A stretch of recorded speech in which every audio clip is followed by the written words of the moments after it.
책에는 이렇게 시작됩니다. 먼저 들어가기 전에 선거 하시느라 고생 많으셨죠? 네. 네. 오늘 옆에 있는 분들과 우리 같이 함께 인사 나누도록 하겠습니다. 우리의 지체입니다. 한 몸입니다. 가족입니다. 네. 인사 나누겠습니다. 사랑합니다. 네. 합니다. 축복합니다. 네. 네. 네. 네. 감사합니다. 우리는 위조된 각인에 대해서 계속해서 우리에게 잘못 각인된 그리고 잘못된 그러한 신앙의 여러 가지 잘못된 것들을 돌아보면서 우리 안에 있었던 각인되었던 것들을 하나하나 제거하고 있는 시간을 가지고 있습니다. 오늘은 9번째 시간으로 비상식적인 전도에 대해서 말씀을 나누기를 원합니다. 책에서는 이렇게 시작됩니다. 전도에 대해서 암울하게 위협하고 무례하게 강요한다. 그러니까 지금 우리의 전도가 암울하게 위협하고 그리고 무례하게 강요한다는 것입니다. 그리고 이 책에서 전도를 하는 분들의 이야기가 나오는데요. 어떤 분은 명동에 가서 비가 오나 눈이 오나 365일 한 번도 빠지지 않고 전도를 하는데 이 전도를 하는 그 시간 동안 계속해서 이 상인들하고 경찰들하고 부딪히는 일이 많다는 것입니다. 그리고 다른 한 분은 저는 그냥 말씀을 뿌리는 전도자입니다. 하나님의 말씀을 많이 들으면 많이 자라날 수 있다고 확신하기 때문에 저는 많이 전하고 영적 기도도 제가 임의로 일방적으로 해드립니다. 저는 절대적으로 도움이 된다라고 믿습니다 라고 하는 분이 있습니다. 사람이 많이 오가는 번화가에서 이런 분들 계시죠. 아마 한 번쯤 보셨을 것입니다. 광주 충장로에만 가도 볼 수 있습니다. 어깨에 띠를 두르고 그리고 뭔가 피켓을 들고 예수천당 불신지요 회개하라 천국이 왔다 라고 외칩니다. 저 또한 청년 때 전주에, 제가 고향이 전주입니다. 전주 시내에 나가면 늘 그 자리에서 전도하는 몇 분들이 계세요. 그러면 이분들이 제가 정말 충격받은 게 돌아다니면서 이제 연인들이 거기에 시내에 많잖아요. 데이트를 하느라고. 이 연인들이 맞잡은 손을 잡고 있으면 그분이 가셔가지고 딱 손가락질 하시면서 간음하지 말라 이러고 하시는 거예요. 네. 얼마나 깜짝 놀랐을까요? 그리스도인이었으면 더 깜짝 놀랐을 것 같은데요. 갑자기 손잡고 정말 데이트를 즐기는데 갑자기 그걸 보더니 손가락질하면서 간음하지 말라라고 그렇게 한 것을 본 적이 있습니다. 위조된 각인의 저자인 김영국 목사님도 길에서 전도하는 분을 만나셨대요. 그래서 목사님에게 전도지를 주면서 예수님 믿고 구원받으세요 라고 했다고 합니다. 그런데 목사님이 얼떨결에 저는 목사인데요 라고 했다는 거예요. 그랬더니 그분이 하는 말이 그래도 믿으세요 라고 했다는 겁니다. 그래서 이 목사님이요, 본인의 말을 잘못 알아들으셨는지 아니면 별로 그 말에 대해 관심이 없는지 그러한 생각이 들었다는 겁니다. 거리에서 전도하는 분들이 당혹스럽고 불편했던 이유는 그분들을 만나는 분들의 표정을 보면 압니다. 대체로 무관심하거나 냉소적인 모습을 봅니다. 주변 사람들이 아이고 저러니까 안 믿고 싶지라고 지나갈 때는 굉장히 마음이 불편해집니다. 아는 분들은 기독교 신앙을 소개하면 듣는 사람은 배려하지도 않고 무례하게, 어떨 때는 강경하게 기독교를 전하는 사람들로 말미암아 마음이 굉장히 상하고 어렵다는 이야기를 가끔 합니다. 또한 하나님을 모르는 분들은 무례한 전도 때문에 기독교에 대한 부정적인 생각이 더 강해졌다라고 종종 이야기를 한다는 것입니다. 이런 일이 어디 세상 속에서만 일어난 일입니까? 온라인에서도 이러한 일들이 일어납니다. 그래서 온라인에서도요, 이러한 기독교인들의 무례하고 그리고 강압적인 그런 전도의 글들을 통해서 그들은 이제 너무나도 무례하기 때문에 그들이 책을 썼는데 이런 책을 썼다고 합니다. 우리는 왜 기독교를 반대하는가? 라는 두꺼운 책을 썼다는 거예요. 안티 기독교의 운동의 시민 운동을 꾀하고, 그리고 기독교는 사회 악임으로 제거해야 된다는 주장까지 펼쳐지고 있는 게 그 책의 내용입니다. 인터넷에서 일어나는 일이지만 노방 전도 때와 양상을 비슷하게 한다는 겁니다. 그리스도인들은요, 듣는 사람은 안중에도 없고 전하고 싶은 말만 전하고 일방적으로 주장하면서 게시판을요 자기의 글로 도배를 한다는 겁니다. 그래서 그리스도인들에게 이러면 안 된다라고 이야기를 해도 그러한 이야기는 듣지도 않고 무시하고 오히려 이것을 핍박이라고 생각하면서 반드시 해야 할 일이라고 생각하며 확신하며 멈추지 않는다는 것입니다. 어디 이뿐이겠습니까? 온라인에서도 그렇고 일반 세상 속에서도 이러한 그리스도인들의 전도의 무례함이 이루어지는 것을 보게 됩니다. 2010년에 있었던 봉은사 땅밟기 사건, 아마 한 번쯤 다 들어보셨죠? 영상도 한번 보셨을 것 같은데요. 이 몇 사람이 들어가서 예배 인도자 학교 학생들인데요, 그 절에 들어가서 절 무너져라라고 기도했다라는 겁니다. 이 일로 인하여 이 봉은사에 찾아가서 사죄하는 일이 있었습니다. 2014년에는요 한국 젊은이 3명이 인도의 불교의 성지에 들어가가지고 거기서 찬양을 하면서 기도를 하면서 국제적인 망신을 주기도 했습니다. 그리고 이제 가까운 2021년에는요 그것도 부처님 오신 날에 서울 조계사 앞에서 몇몇 기독교인들이 찬송가를 부르며 하나님만을 믿으라라고 그렇게 했다라는 것입니다. 그렇지 않아도 문제가 많던 기독교가 이렇게까지 나오자 일반인들은 기독교를 비난하는 글을 내다가 급기야 안티 기독교 클럽을 만들어서 운영하고 있다라고 합니다. 이런 현상은 왜 일어나는 것일까요? 그것은 바로 성경을 오해했거나 부분적으로 이해한 데서 비롯된 것입니다. 그래서 무엇이 오해와 불통을 부추기며 그 이면에 자리 잡고 있는지에 대해 3가지 문제 제기를 통해서 우리가 돌아보기를 원합니다. 그리고 이 문제 제기의 해답, 예수님이 뭐라 말씀하시는지에 대해서 깨달음으로 비상식적인 전도에서 정말로 예수님께서 그토록 우리들에게 가르쳐 주신 그 전도로 나아가는 귀한 시간이 되길 바랍니다. 첫째 문제 제기입니다. 전도는 말로 선포하는 것이다. 전도는 씨를 뿌리듯이 말로 심는 것이라고 생각합니다. 전하는 자의 삶이 어떠하든 상관없이 일단 복음을 말로 전해서 사람들의 반응할 수 있도록 기회를 줘야 한다는 것입니다. 그래서 이것에 대해서 이제 근거로 삼는 구절이 디모데후서 4장 2절의 말씀입니다. 너는 말씀을 전파하라. 때를 얻든지 못 얻든지 항상 힘쓰라. 범사의 오래 참음과 가르침으로 경책하며 경계하며 권하라 라는 말씀입니다. 사랑하는 성도님들, 오늘 이 디모데후서 4장 2절의 말씀을 들으면서 순간 어떤 생각이 드셨습니까? 아마도 우리의 머릿속에는 365일 비가 오나 눈이 오나 거리에 나가 복음을 전하는 이미지가 혹시 떠오르지 않으십니까? 때를 얻든지 못 얻든지 항상 힘쓰라는 말을 그렇게 하라는 뜻으로 이해하기 쉽습니다. 그래서 어떤 사람들은 늘 전도지를 들고 다니고 버스에서 나눠주고 그리고 주차한 차에 끼워 놓기도 하고 모르는 집 우편함에 넣습니다. 때를 얻든지 못 얻든지 순종하는 마음으로 항상 애를 씁니다. 이런 생각의 배후에는 무엇이 있습니까? 말이나 글로 알리는 것이 전도라는 인식이 있다는 것입니다. 받을지 안 받을지 모르나 씨를 뿌리듯 전달하는 것이라는 것이죠. 둘째의 문제 제기는 상대가 듣든지 안 듣든지 전해야 한다라는 것입니다.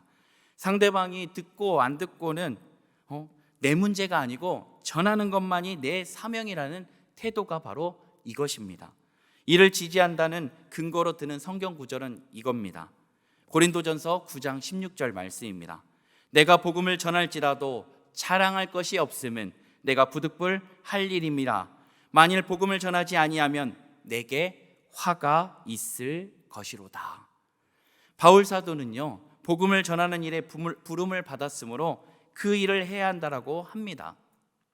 앞서 자신의 이야기를 나눠주신 분도 하나님께서 명동에 나가서 외치라고 했기 때문에 나는 외친다라고 이야기했습니다. 이것은 하나님이 나에게 하라고 하셨기 때문에 한다는 것입니다.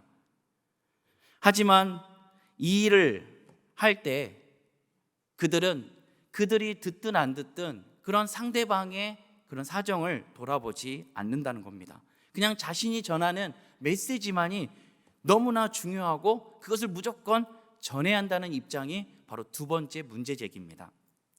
세 번째 문제제기는 하나님은 미련한 전도를 사용하신다입니다. 전도가 미련해 보여도 그것을 사용하셔서 하나님께서 복음을 지금까지 이어오셨다라고 생각하는 것입니다.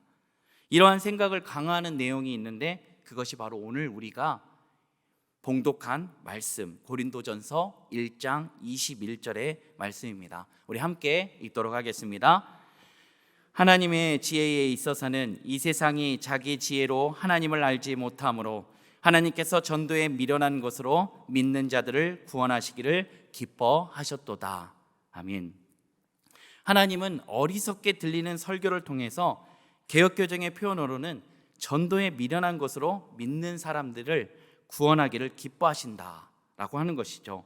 그래서 사람들은 전도를 원래 미련한 방법이라고 여기고 미련하고 서툰 방법을 하나님께서 신비롭게 사용하셔서 구원으로 이끄는 도구로 삼으신다라고 생각합니다.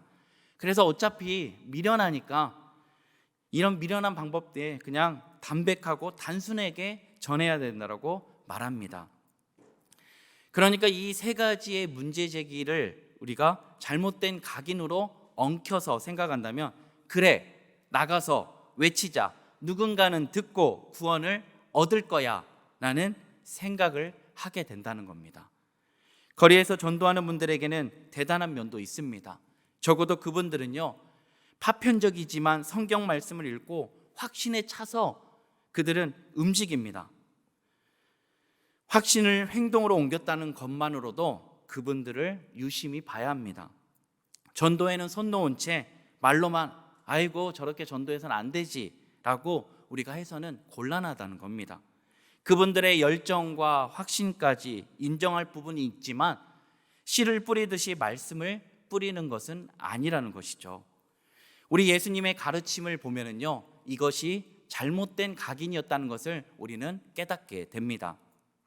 예수님께서는 끊임없이 복음서에서 말씀하셨어요. 무엇을 말씀하셨을까요? 삶이 중요하다라는 말씀을 하셨습니다. 말하기 전에 삶과 인격이 먼저 드러나야 한다는 말씀을 여러 번 하셨다는 겁니다. 어디서 알 수 있을까요? 대표적인 말씀으로 마태복음 5장 16절입니다. 이같이 너희 빛이 사람 앞에 비치게 하여 그들로 너희 착한 행실을 보고 하늘에 계신 너희 아버지께 영광을 돌리게 하라.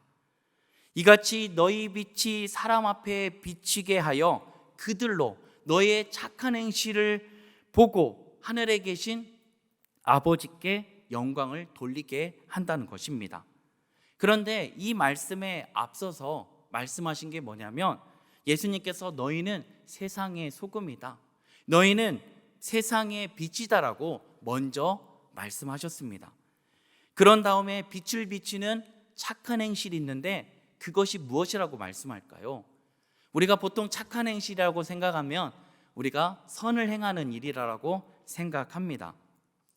그것도 맞습니다. 그런데 그것을 넘어서서 우리가 어떻게 해요?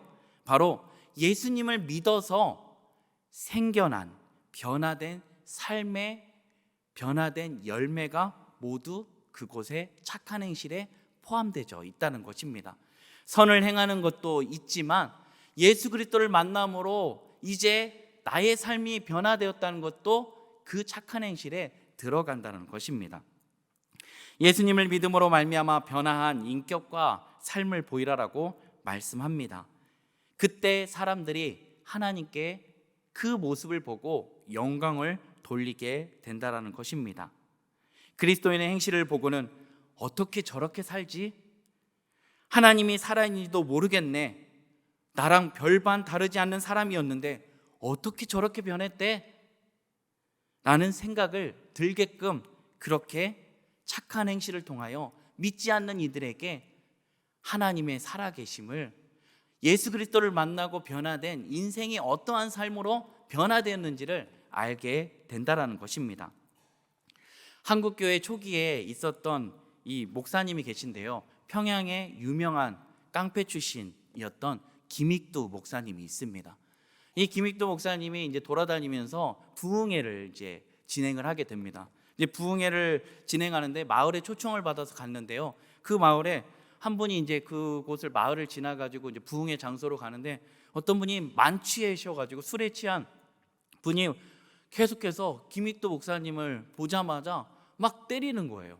근데 김익도 목사님이 가만히 있는 겁니다. 그리고 그렇게 맞고 참고 있었습니다. 그렇게 이 술을 만취한 분은 이제 지칠 대로 지쳐서 그만 잠이 듭니다. 그리고 잠시 후 잠에서 깬 그분은 자신 앞을 지키고 있는 분이 누구인지를 알게 됩니다. 누군가요? 바로 평양에 정말 오금을 저리게 한 깡패, 유명한 깡패였던 김익두 목사님이 거기 앞에 있는 겁니다. 두려움에 떨고 있는 그 만취한 분에게 김익두 목사님은 이렇게 이야기합니다. 형님, 예수는 내가 믿고 복은 형님이 받았습니다. 이 말은 무엇이죠? 제가 예수님 안 믿었으면 오늘 요단강 건너셨습니다 라는 거죠. 네, 요단강 건넜습니다 라는 뜻입니다. 예수님 믿고 김익두 목사님이 그 옛날에 그 깡패 시절의 그 삶을 벗어버리고 이제 누군가가 때려도 하나님의 말씀으로 살아가는 겁니다. 오른쪽 뺨을 대면 왼쪽 뺨을 돌려대고 참고 오히려 그걸 통해서 전도의 기회를 삼았던 게 바로 변화된 모습이라는 것입니다. 그뿐 아니라 삶이 변하면 맺고 있는 관계가 변화됩니다.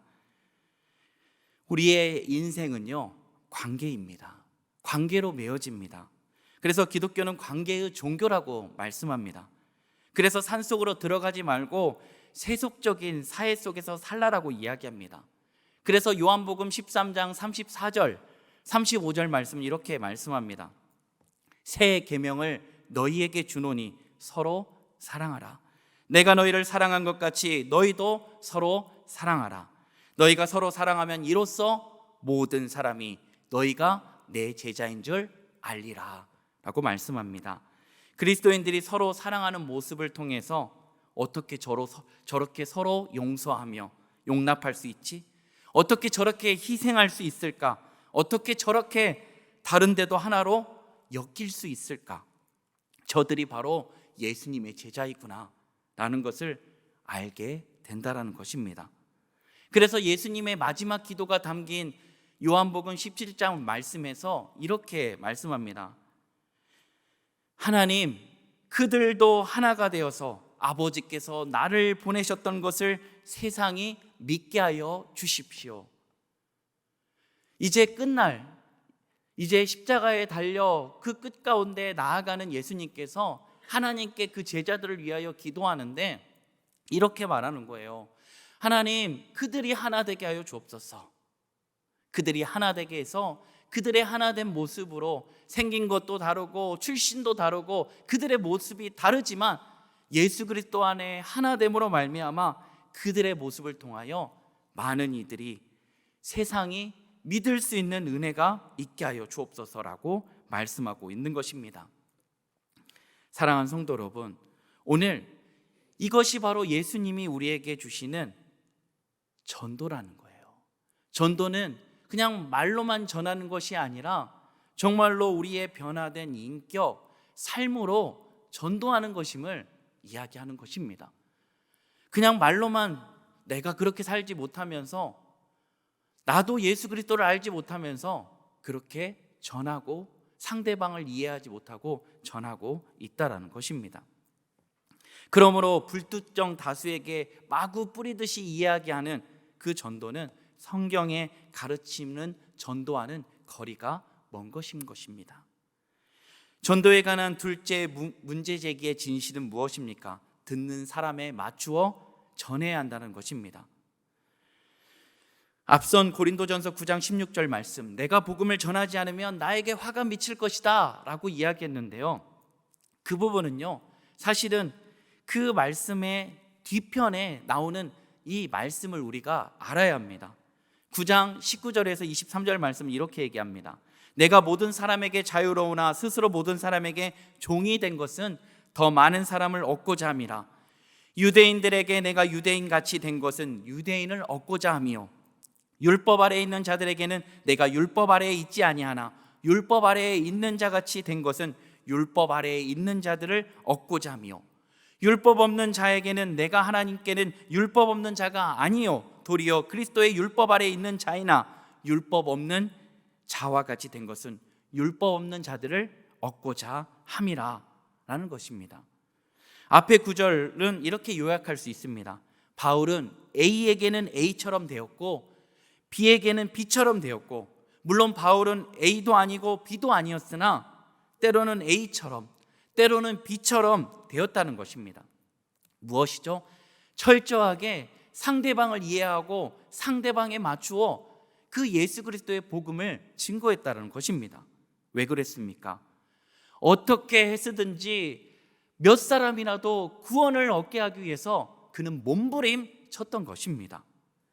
바울은 하나님에 관한 소식이 너무나 놀랐고 자신도 그로 인하여 극적으로 변했기 때문에 그 소식을 전하기 위해서 철저하게 상대방에게 맞추는 방법을 택했습니다. 그래서 커뮤니케이션에 3요소가 있습니다. 그 3요소가 무엇입니까? 말하는 사람, 그리고 메시지, 그리고 듣는 사람입니다.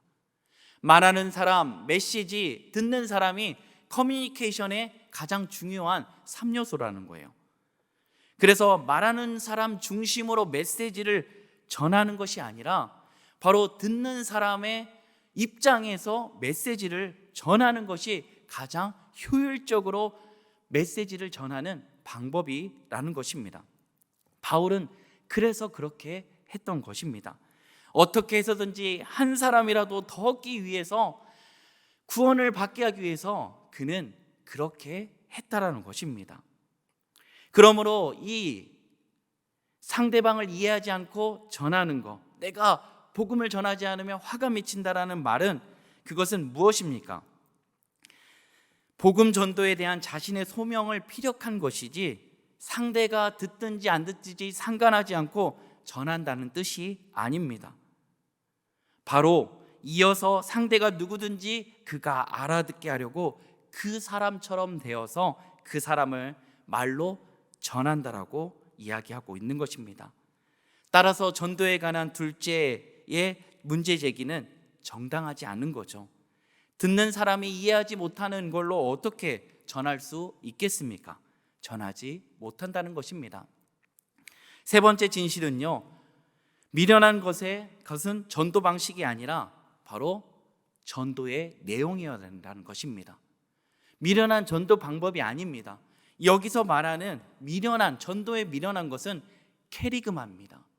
캐리그마는 바로 복음의 내용을 담고 있습니다. 그런데 우리는 이것이 전도의 미련한 것으로 방법으로 알고 있습니다. 그것이 아니라 우리가 전해야 될 전도의 미련한 것은 바로 내용이라고 말씀하고 있습니다. 무엇입니까? 바로 유대인에게는 꺼리끼는 것이요, 헬라인에게는 똑같이, 헬라인에게는 지혜롭지 못한 것. 무엇이죠? 유대인은 왜 꺼리는 거죠? 바로 나무에 달린 자마다 저주받은 자이기에 그리스도라면 어떻게 나무에 달려 저주를 받을 수 있을까? 그들은 제대로 이해하지 못했기 때문에 꺼렸던 것입니다. 헬라인에게는 바로 이러한 그리스도라며 왜 이렇게 지혜롭지 못해? 라기 때문에 그들도 꺼렸다는 거예요. 사랑하는 성도 여러분, 어떤 사람이 십자가에 죽었는데 그가 세상을 구원할 왕이신 메시지였다라는 이야기는 동서고금을 막론하고 어느 누구도 쉽게 받아들이기 어려운 어리석기 짝이 없는 주장이라는 것입니다. 사랑하는 성도님들은 어떠십니까? 바로 이런 어리석지만 유대인들도 꺼리는 거지만 이로 말미암아 전해졌던 그 십자가의 그 사건이 바로 기독교의 핵심 메시지라는 사실인 것입니다.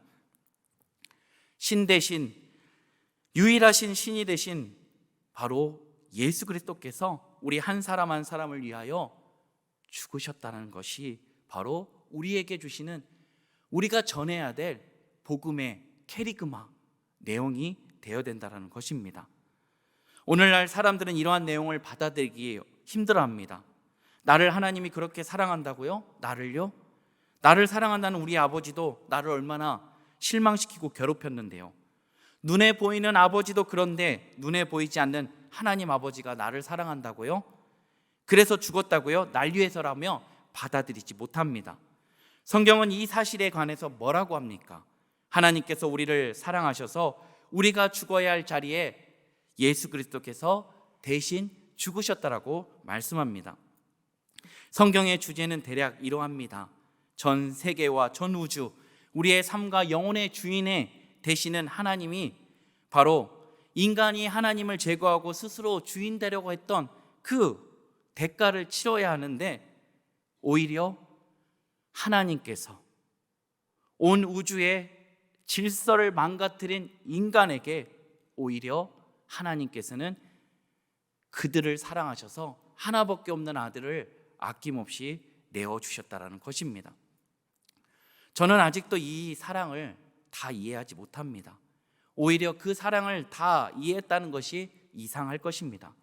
우리는 날마다 그 사랑의 너비와 길이와 높이와 깊이가 우리가 상상할 수 없을 조차 크기에 알 수도 닿을 수도 이해할 수 없다라는 것입니다. 우리 성도님들은 어떠십니까? 사랑하는 자녀들이요, 어렸을 때 조금이나마 아프면 어떠십니까? 아마 속이 얼마나 상하는지요. 차라리 내가 아팠으면 좋겠다는 생각마저 들을 것입니다. 제가 어렸을 때 저도 이 뇌수막염에 걸려서 죽다 살아났습니다. 그때 이제 어머니께서 저를 들쳐업고 맨발로 저를 예수병원을, 전주에 있는 예수병원에 저를 들쳐업고 가셨어요. 정말 조금이나마 늦었으면 저는 죽었다라고 이야기합니다. 그런데 그때 이제 제가 검사를 해야 되는데요, 이 척추에 이 척수 검사를 해야 되기 때문에 척추에 바늘을 꽂아야 합니다. 저는 기억이 없거든요. 근데 저희 어머니께서 말씀하시는데 거기에 이 바늘을 척추에 꽂는데 정말 막 악을 막 비명을 지르더래요. 너무 아파가지고. 근데 어머니가 그걸 보면서 차라리 제가 받았으면 좋겠다는 생각이 들었다는 겁니다. 우리 하나님이 그러셨단 거예요.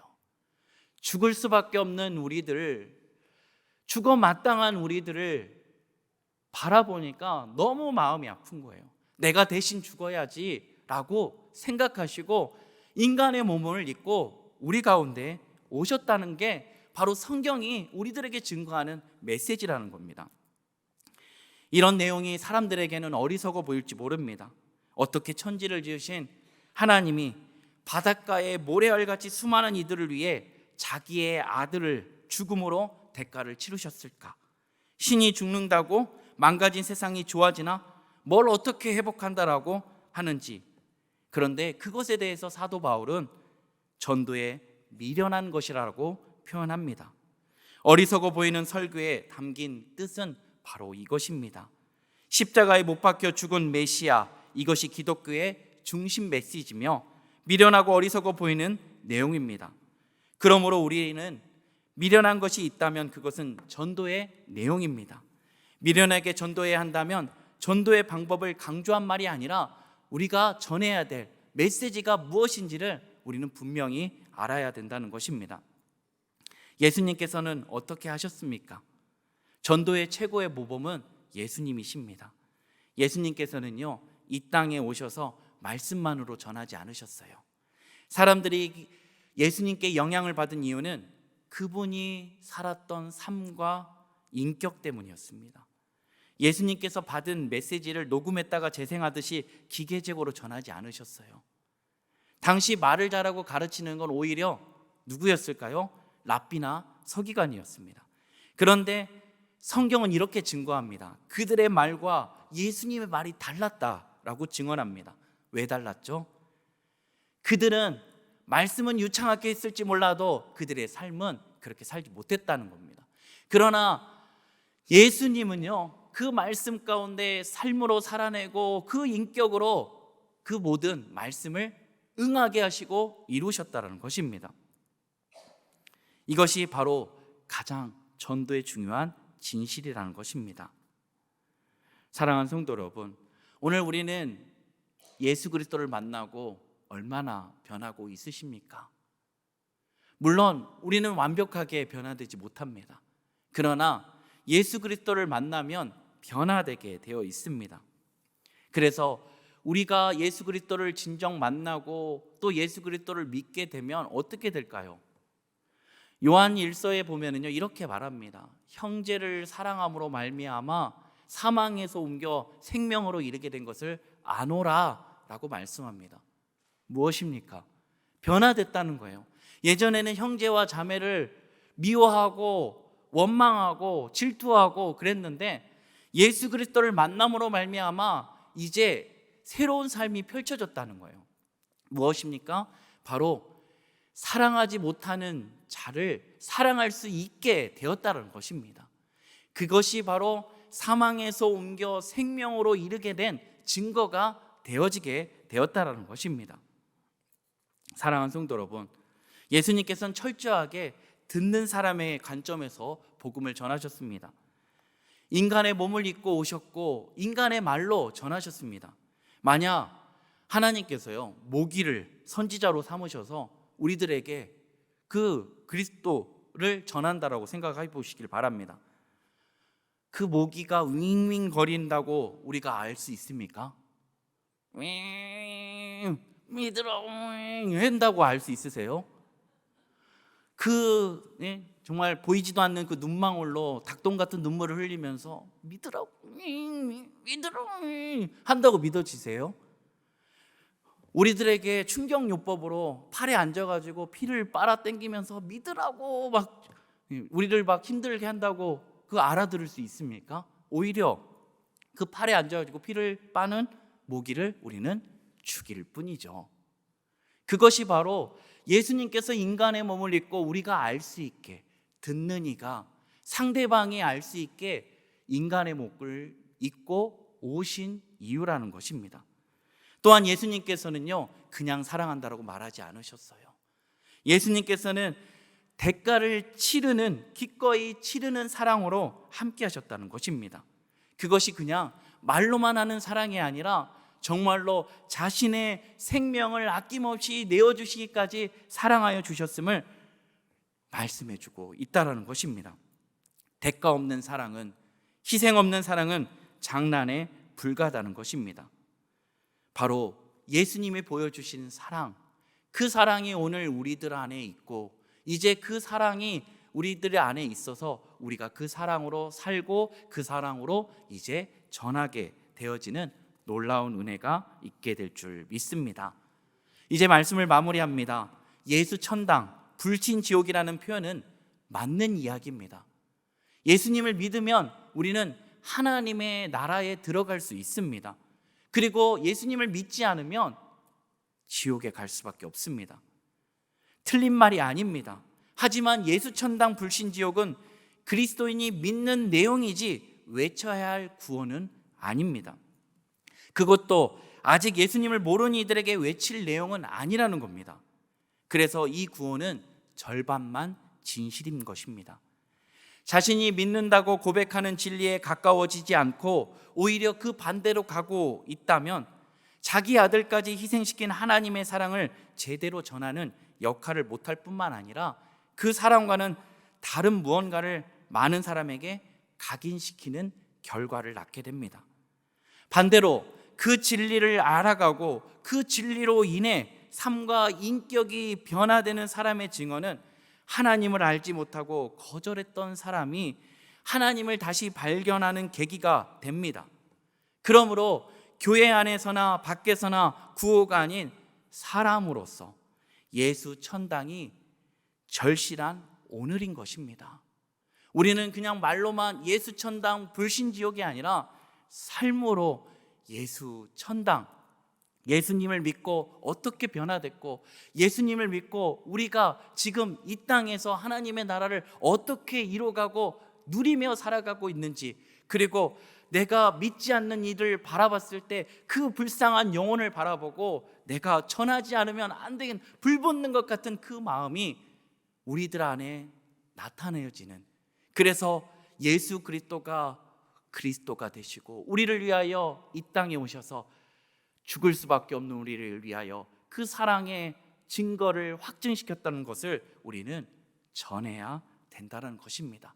그것이 전해지려면 우리의 삶이 먼저 변화되어야 됩니다. 그냥 주일만 예배드려서는 변화될 수 없습니다. 매일매일 하나님의 말씀을 보셔야 돼요. 그 말씀을 연구하고 또 연구함으로 그 말씀 속에 담겨져 있는 예수 그리스도가 누구신지, 누구를 위하여 오셨고 이제 누구를 위하여 십자가에 달려 죽으시고 그리고 장차 누구를 위하여 다시 오실지, 그럼 우리는 이제 예수 그리스도의 사랑을 받은 우리들은 어떠한 삶을 살아야 되는지, 그 삶이 바로 예수님이 승천하면서 주신 모든 사람으로 제자를 삼아 아버지와 아들과 성령의 이름으로 세례를 주고 너에게 분부한 모든 것을 가르쳐 지키게 하라. 볼지어다 세상 끝날까지 내가 너희와 항상 함께 있으리라. 아멘. 오늘 전도의 그 내용을 가지고 우리가 전할 때 걱정하지 말을 것은 바로 예수님이 우리와 영원토록 함께 하시기 때문입니다. 오늘 우리의 가정에서, 우리의 직장에서, 우리의 삶의 모든 상황에서 정말로 비상식적인 전도가 아니라 예수님이 가르쳐 주시고 가르쳐 주신 그 전도로 많은 죽어가는 영혼들을 살리는 놀라운 은혜가 우리 신한교회 가운데 가득 넘치게 되길 간절히 바랍니다. 기도하겠습니다.